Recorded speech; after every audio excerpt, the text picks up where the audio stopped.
And welcome everyone. I'm glad that you've joined and signed up for this course on recovering the social foundations of the common good. Over the next eight sessions, there will be a couple of breaks in between at times. Tonight we're looking at Luke, a manifesto for people like ourselves. Next week, Mary singing for a social revolution. And then on the 21st of September, Angels Against Empire and Peace on Earth. We have a break until the 5th of October when we look at Good News for the Poor, a programme of action. And then on the 12th of October, Challenging Wealth and Inequality for the Common Good. On the 19th of October, Gender, Justice and Luke. A break again, 2nd November, we come to All Welcome to the Party, Good News of Social Inclusion, and we end on the 9th of November with joining a peace procession, challenging the collaboration between religion and violence. This course is part of our ongoing public theology series, and you may remember, was it last year, we looked, one of the courses, we looked at the book of Amos, reading it in socio-political kind of context. And this time we turn to Luke and try to follow the same kind of pattern or approach to making sense of some of the themes of this gospel in the context of much of our contemporary public life. So Luke, a manifesto for people like ourselves. Usual format, we'll have some input, then we'll go to groups, and then a second piece of input, and we end with a plenary open discussion together. Mark Carney, you may have heard of Mark Carney, former governor of the Bank of England, published a remarkable book early in 2021. It may come as a surprise that he wrote primarily on values, and his concern was that economic value and social values have become blurred. Carney believes that we need a framework for change to enable an economic and social renaissance in a post-COVID world. He offers in his book a manifesto at the heart of which are sustainability, solidarity, and responsibility, and which can, he believes, build a future fit for our children and provide a plan for humanity restored. It is time, he believes, to leave behind market fundamentalism, to which we might add religious fundamentalism, which has often left the market unchallenged and contributed towards the Earth's destruction. The values of sustainability, solidarity, and responsibility are core to Carney's manifesto. 2 millennia before Carney, someone we call Luke wrote some good news, as radical as, and maybe even more so than Carney. Known in religious terms as a gospel, which means good news, it spells out the social foundations of the common good. We're a community of faith made up of people as diverse as ourselves. Luke narrates a manifesto, a programme of action for the community of faith in the world. This is what they are for, as they live in and engage with an historical, social, and political world at the end of the 1st century. So in this public theology programme, we will engage with some of Luke's writing in its socio-political context and location within the dominating Roman Empire. Imperialism pervades the entire Bible, and we make no sense of these foundational documents or sources of Christian faith and living unless we read these narratives and texts as resistance to oppressive imperialism and systems of domination, be they political, military, economic, ideological, or all four. Luke's manifesto for a faith community living in the shadow of empire engages publicly with the social foundations for the common good. The church reads the Gospels, but the Gospels are about much more than church. The Gospel of Luke is read in a church context, but it needs to be read above all in the context of the world and its historical life. That is how public theology reads its source documents, and engages and implements its manifesto for public engagement. We don't know who Luke was. She or he, and the consensus is he, though that may be a dominant male construction. Most likely a Gentile, perhaps a Gentile convert to the Jewish tradition, suggested in the letter to Philemon that Luke was a fellow worker with Paul. In the Acts of the Apostles, there are frequent we passages. Acts was also authored by Luke, and the we passages have been taken to suggest that Luke accompanied Paul on his missionary journeys. But the passages are problematic. The letter to the Colossians, probably not written by Paul, but by a Pauline school, refers to Luke by name as a physician, a medical doctor. So there may have been a real Luke, maybe hundreds of Lukes. But as with the other three Gospels, we don't know who the authors were. Names were not attached to them until the 3rd century. At the end of the 1st century, around 85 CE, it didn't seem to matter about a named author. What mattered was the content, the manifesto or program of action that challenged what we can call the Lucan faith community living in the face of Roman imperialism. Whoever Luke was, and the Gospel may have had a number of authors, for all we know, we use Luke as a useful authorial identity. Luke's work consisted of 2 documents, a volume 1 and 2, which we know as Luke Acts. Both documents begin with an address to a Theophilus, suggesting a connecting link between Luke Acts. Theophilus is a Greek name, which means lover of God. And like the author of both volumes, Theophilus is not Jewish, but a Gentile or a foreigner, indicating that this Jesus movement is already inclusive, quite radically inclusive, and cannot be confined to a single ethnic, cultural, class, or gender group. There is a radical universality about Luke's Gospel, and the Acts has the good news going out in ever-increasing circles to the end of the earth. Luke isn't writing geography, but outlining a community without boundaries, radically inclusive, and for a common good. We can see Luke's Gospel as a narrative about Jesus, and the Acts as a narrative about the church. We might think of it as a sequel to the Gospel, but Luke Acts does not suggest that at one point a story ends and another begins, or that volume 2 is now taking up a different focus. We have 52 chapters, by far the longest work in the Christian Testament. Papyrus was used, not paper. The average papyrus was 35 feet in length. The Gospel of Luke would have required a single papyrus in itself and another for Acts. Luke could not have written Luke Acts on one papyrus. For practical reasons, the document had to be split, with a similar connecting prologue addressed to Theophilus. Luke had no option but to produce 2 volumes, but in reality he was writing 1 volume. Luke Acts is a narration of one continuous story. What Luke describes in the preface to the Gospels as, quote, the events that have been fulfilled among us, that is the content of the writings in Luke Acts.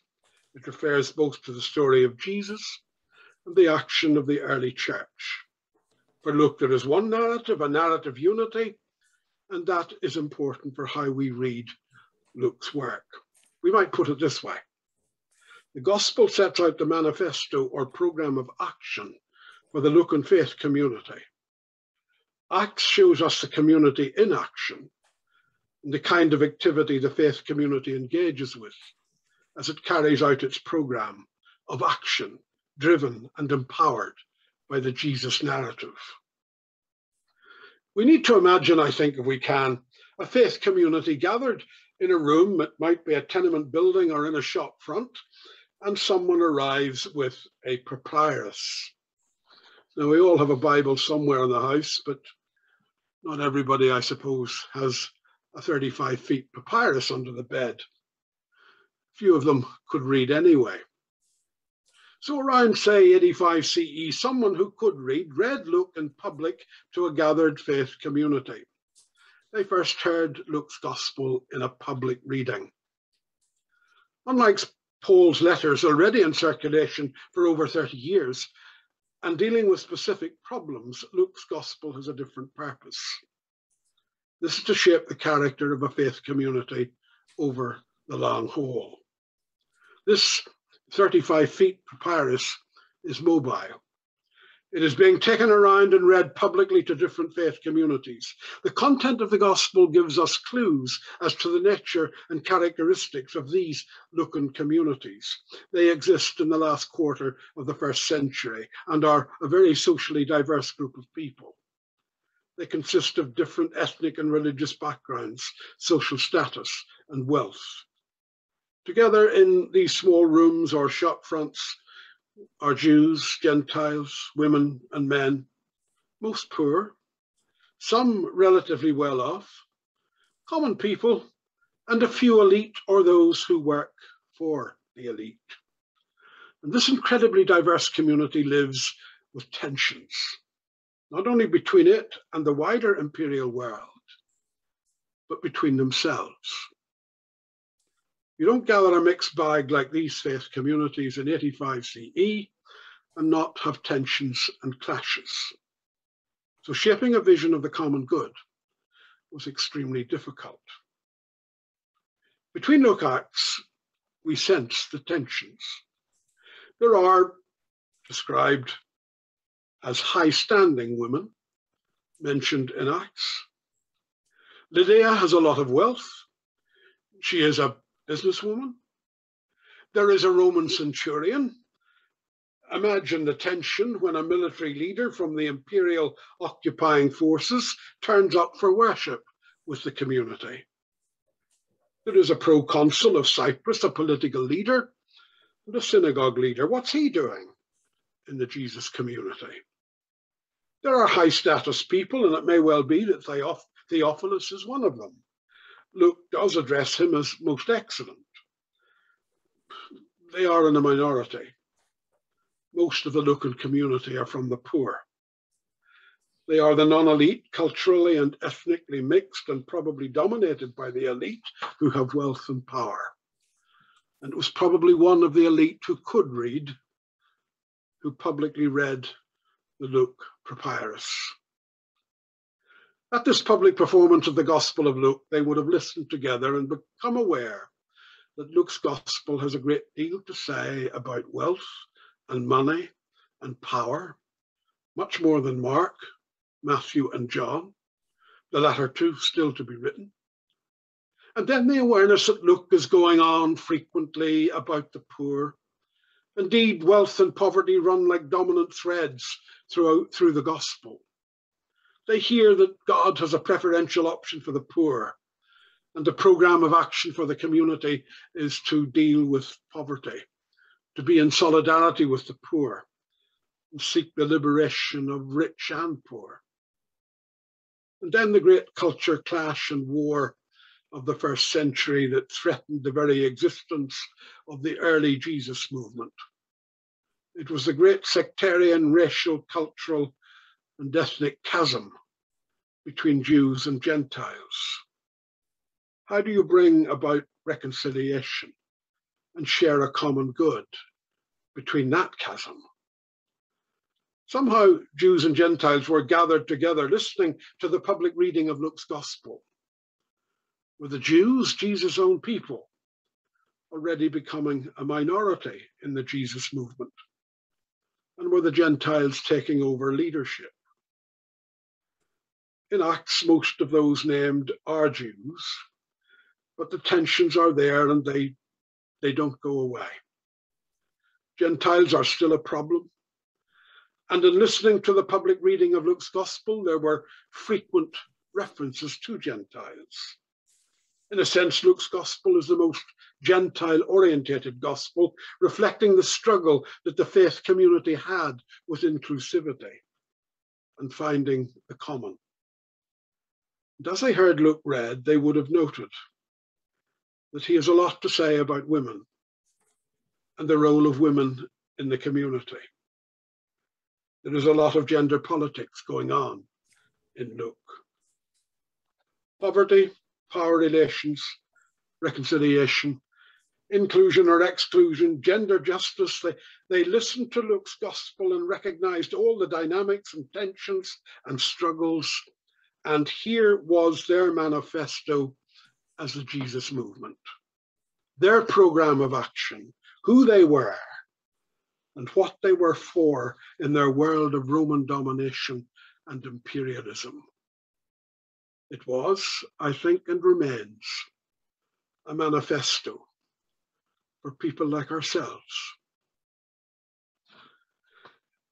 Perhaps we could go to groups at this stage. You should have received some notes earlier in the day or maybe yesterday, and they contain some discussion questions. There are two questions that might form the basis of our group or room discussion now. How do we read a gospel like Luke's? And how can we read Luke as a manifesto for people like ourselves? So Loretto, you will allocate us rooms, I think, and maybe those two questions, or if it goes the way it has gone usually in previous sessions, there will be other questions and people will wander off onto those. But whatever, have a good discussion for about 20 minutes for all that information. And you've reminded us with a big map behind you that we have a shared island in one way or another. Let's move on and see where we go with Luke's carefully constructed action plan. Now, it's generally accepted that Mark was the first gospel to be written.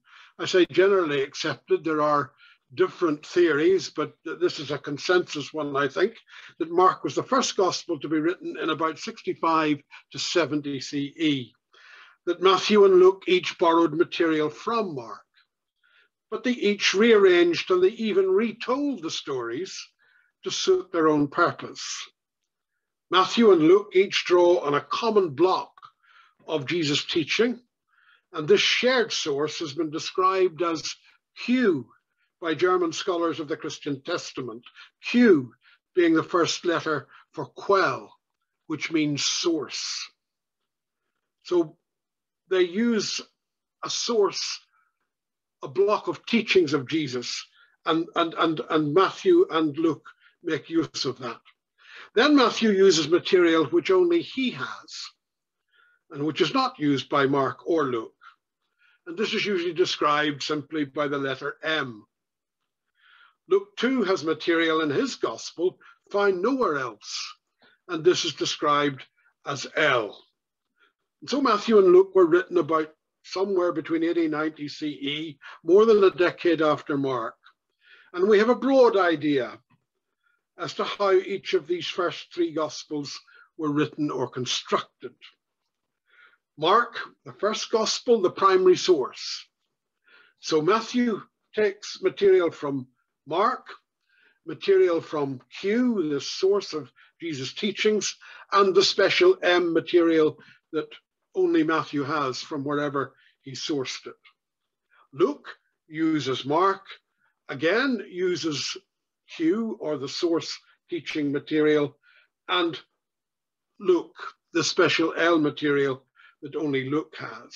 Now, John's gospel is a very different gospel, built around lengthy discourses of Jesus. It has been described as being more spiritual and a more theological gospel, which in itself is not altogether true and hugely unfair to Mark, Matthew, and Luke, each of whom are profoundly theological in their differently and creatively constructed gospels. I suppose we can say John has a different style, a different vocabulary, and is considered to be the last of the Gospels written, about 100 to 110 even CE. Now, we cannot harmonize these Gospels, and though attempts have been made, those attempts do more perhaps to distort the distinctive and creative emphases of each Gospel. I think maybe we We attempt to harmonize because we want to treat the Gospels as historical records, biographies or lives because we think that only the historically true and the factual is truth. But truth is deeper and more profound than that. The birth stories in Matthew and Luke are totally different. And the resurrection stories in Mark, Matthew, Luke, and John do not match and are impossible to harmonize. But each gospel is expressing its own particular truth for living, and each gospel does not depend on historicity or facticity for truth. Each gospel speaks its own particular truth, each writing for different communities of faith, facing different challenges and problems and issues, but each community struggling to live faithfully and with integrity in the face of life dominated by a powerful superpower. The Roman Empire is everywhere. But how do you live in the Roman Empire and belong to the empire or kingdom of God? There are huge tensions, challenges, and struggles. And it is in these different contexts that each gospel is read and heard. Mark's Jesus is a complex and tragic figure, frequently misunderstood and abandoned. The program of action for the Markan community of faith is to take up the costly cross every day and follow in the way of the misunderstood and abandoned Jesus. Matthew's Jesus is the new Moses, who is deeply rooted in the Jewish Torah and fills the Torah way of life full of new meaning. The Matthean community, largely Jewish, has a program of action in living the way of the Torah with its practice of justice, compassion, and peace to encourage and enable others to live the same way of life. John's Jesus is the Word incarnate, the disclosure in life and the concrete practice of what the sacred is like, at least as much as human beings can grasp, and the disclosure of what it means to be authentically human. And so the Johannine community is to embody or enflesh the sacred and the human in the life of the world, in its dark and its broken places. Luke's portrait of Jesus is of the compassionate friend of nobodies, the poor, vulnerable, and the outcasts, and the left behind. The Lucan Jesus is rooted in the history of his Jewish people and rooted in solidarity with the history and the historical crises of the Roman-dominated world. Jesus in Luke stands with one foot in the historical world of his people and the other foot in the contemporary history of the world. The Lucan community knows its program of action to be engaged with the God of history, past, present, and future, and to be the human agents of God's liberating purposes in the life of their Roman-occupied world.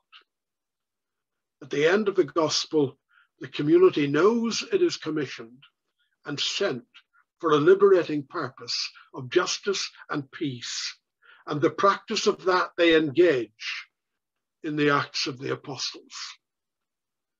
The Lucan community of faith knows in a profound way what it is for and what its program of action is in this Roman-dominated world. So this is how we read the Gospels, not as historical stories or a litany of facts about Jesus, but as action plans for the church, the community of faith in the life of their contemporary world.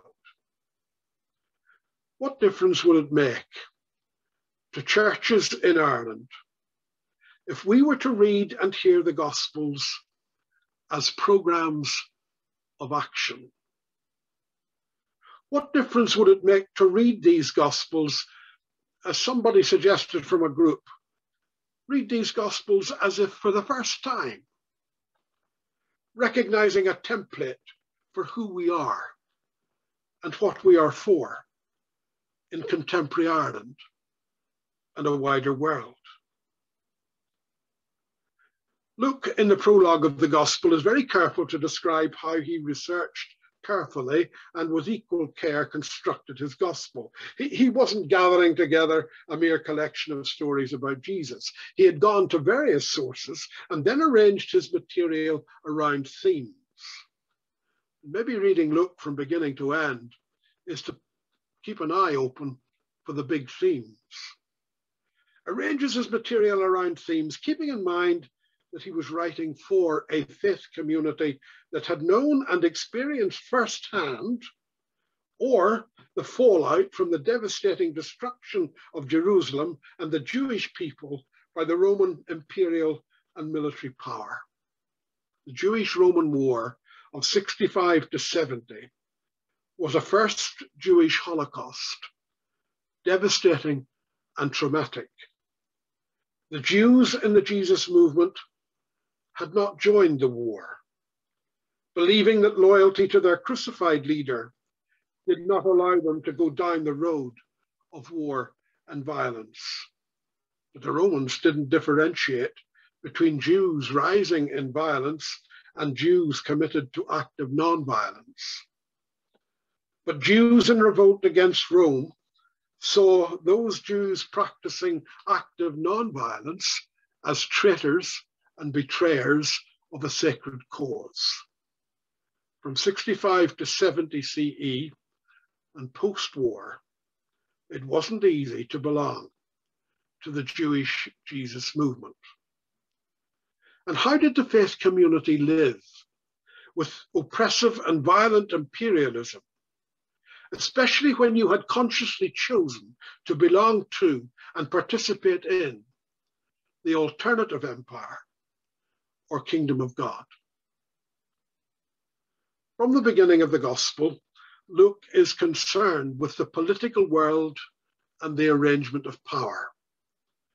As soon as he finishes a prologue telling how careful he's been in the construction of this Gospel, he then locates everything, quote, in the days of King Herod of Judea. Now that sets everything in the secular political world in a period of intense political tension. Herod was a Roman puppet king who had manipulated and bought his way to power, was hated by the Jews, and maintained his power by colluding with the Romans and abandoning every ethical foundation of the Jewish tradition. And so Luke chapter 2, verses 1 to 5, they have 4 references to the Roman census, required because the Roman Empire, like all empires, had conquered and plundered and maintained its domination through heavy taxation of conquered people. 4 times Luke mentions the census, needed so that the Romans could prepare tax rolls. And Luke 2, verse 1, names Emperor Augustus, and this was the emperor who was recognized as the divine savior of the world. So Luke's gospel is rooted in the real historical world of politics and power, unjust taxation systems, the constant threat of imperial military violence, and political leadership that makes ultimate claims for itself, leadership that is on the side of divinity, justifying everything and claiming the people's absolute and total loyalty. So faith is not lived out in some heavenly or spiritual realm, but in the world of abusive and oppressive political power and the violence of militarism, economics, and taxation. Luke knows the historical world of the community and knows what faith means in history and in the contemporary world. And setting the Jesus story in that real world, he offers a template of lived faith and a program of action. And this is what Mary's Magnificat is about, and the Benedictus of Zechariah and the Song of Simeon are about.